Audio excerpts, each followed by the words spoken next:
दोस्तों, एक सवाल हमेशा उठता है कि पता नहीं क्यों, है ना? अब किसी भी विषय पर बात कीजिएगा तो आपके जहन में भी ये बात निकलेगी, पता नहीं क्यों।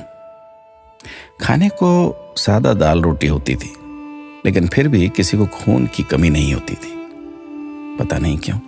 स्कूल में अध्यापक खूब कान खींचते थे, डंडों से पिटाई होती थी, लेकिन कोई बच्चा स्कूल में डिप्रेशन के कारण आत्महत्या नहीं करता था, पता नहीं क्यों। बचपन में महंगे खिलौने नहीं मिलते थे, लेकिन हर खेल बहुत आनंदित करता था, पता नहीं क्यों।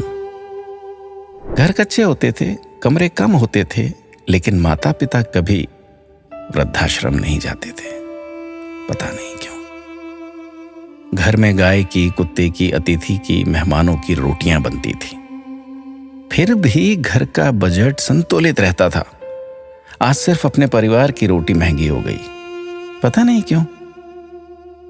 महिलाओं के लिए कोई जिम या कसरत के लिए विशेष साधन नहीं थे, फिर भी महिलाएं संपूर्ण रूप से स्वस्थ रहती थी, पता नहीं क्यों।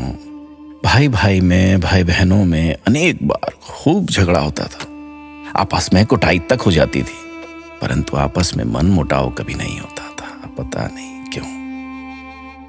परिवार बहुत बड़े होते थे, पड़ोसियों के बच्चे भी दिन भर खेलते थे, फिर भी घरों में ही शादियां होती थी, पता नहीं क्यों।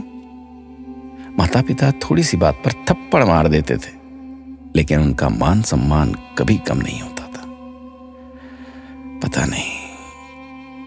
ऐसे अनेक क्यों के सवाल दिल में उठ रहे हैं। आप सभी तक इस क्यों को पहुंचाने की कोशिश कीजिए।